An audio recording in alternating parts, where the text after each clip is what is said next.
Network. Meanwhile, A.J. Brown, Eagles and Vikings, they'll try to get their passing game on track today. Eagles coming off back-to-back losses as they play in Minnesota. Been a roller coaster start for these Eagles. They began 4-0 coming off their Super Bowl championship. Every win by 7 points or fewer. Second defending champ to start that way in history, along with last year's Kansas City Chiefs. But now they've dropped 2 straight. They scored exactly 17 points in both of those losses to the Broncos and the Giants. Oh, by the way, they have the worst third down offense in the league over the last 2 weeks. There is no shortage of drama in the city of brotherly love. I don't know if we're predictable, but, moving forward, just have a little bit more variety, hitting the perimeter some. This is not going to work.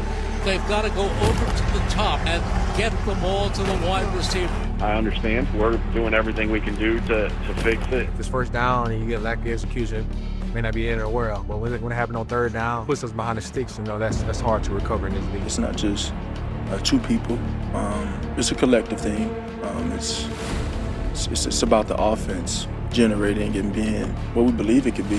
We have to worry about ourselves and not focus on other things, whether that is the adversity that you're going through or outside noise or inside noise. It's like last 2 weeks, you know what it is. You know when the pass is coming, you know when the run's coming. We get behind the chains, I get very predictable. So yeah, it's frustrating.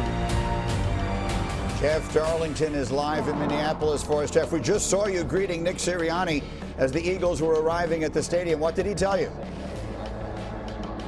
Well, I was just asking him why he still has wired headphones and doesn't wear AirPods after he got his new contract. But that's a separate subject, by the way. I've known Nick a long time. I can ask him that. He's apparently had the headphones as long as I've known him. Anyway, moving on. Very serious matter in Philadelphia. This is one of the major conundrums in sports, really. This is a 4-2 team, defending Super Bowl champs with everything in front of them. But at the same time, this is a team that is battling chemistry issues, some internal strife that is really kind of plaguing this offense at this point. There is drama. Nick Sirianni saying that they have spent the last 10 days of this mini bye that they've had trying to figure it out. He said that they have a lot of things that they want to implement and find out if that's going to help this offense get back on track and perhaps fix some of those chemistry issues along the way. And this is not just about the drama with A.J. Brown. This is also about Saquon Barkley, getting him the ball more often. Perhaps those 2 things can work in conjunction and find a way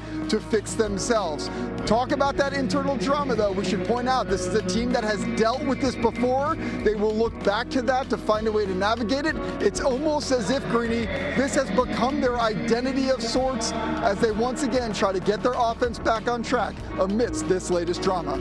And Jeff, outstanding, battling through the extraordinary noise there in Minnesota as they get set. It's going to be a loud game. One of the really interesting games on the schedule today. So they're talking about all the ways that they need to address their problems on offense. You used an interesting word, Alex. What word would you use to describe their offense?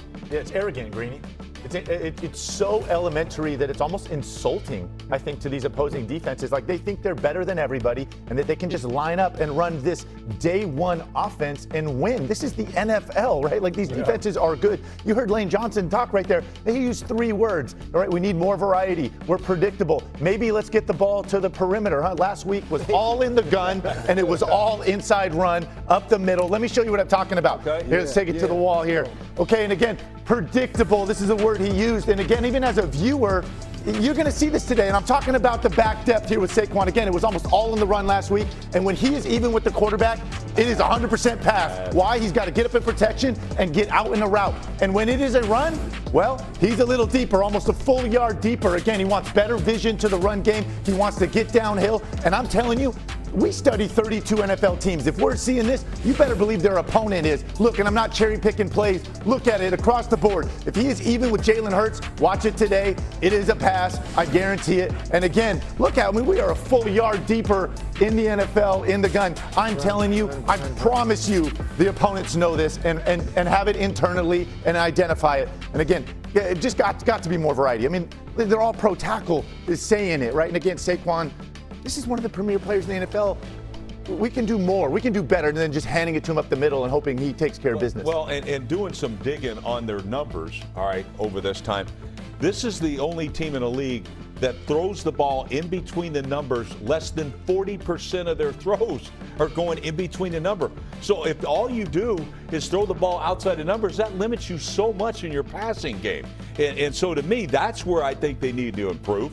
And when you do look at the numbers from last year compared to this year, last year they ran 16 RPOs a game. Yeah. Averaged 102 yards on those plays. This year, 10 times. So they're dropped significantly on the RPO games. They're only averaging 55 yards, I think. So they're not even themselves. And you're eliminating the middle of the field in your passing game. That's why it looks so ridiculous to all of us. And your point about the depth of the running back, all right, that is such a tell. The first thing you do as a coach is look, and you'll set automatics that way and all that. And Brew, how does that change your charge for a defensive lineman? He's going to be way more flat-footed, isn't he, versus the run than he is versus the pass where he's going to tee off. So it's a huge, and I see that key as a linebacker. I'm letting everyone know in front of me. Yep. If you expect the Philadelphia Eagles to climb out of this hole, whoever's running these plays, basically what we're sitting there saying, you're running a stale offense. Comebacks, go balls. One thing I talked about opening kicks, I talked about where the Philadelphia Eagles offense ranked on third down. Last year, I'm going to give you this number. Last year, third in all of football on third down. Rex, right now, bottom tier of the list. They're 26th in the National Football League. Right. We're talking about Saquon, Devontae, Goddard, A.J. Brown, and the legs of Jalen Hurts. So today, yes, Brian Flores and that defense is going to challenge this offense. But the one thing about a defensive coordinator, Rex, challenging the offense, that means you're going to get up in my face. So what I said, what they've been working on for the last 10 days since we've seen the Philadelphia Eagles on Thursday night against the Giants, there's some things you can do in your bye week, and that's working on the deep part of the field. Rex, you're talking about the 40% completion, outside the numbers?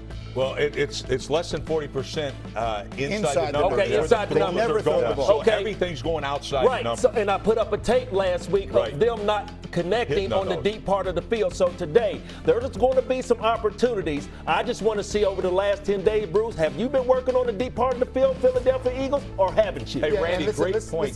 Go ahead. Listening to Jalen talk also, I mean, when he says it's a collective effort and Sirianni says we're all working on it as a group. No.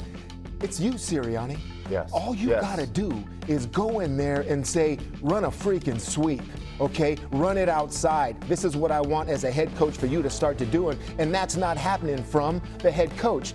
And what's more alarming than what you guys are talking about of all the offense is that Darlington's talking about chemistry and drama from a team that just won the championship, the Super Bowl last year. And why are we talking about chemistry and drama? It's because you just got your butt kicked by the New York Giants, and watching that, I swear, okay, you win a championship, and I truly believe that you find out who you truly are after you've won your first. And right now, what I see from the Philadelphia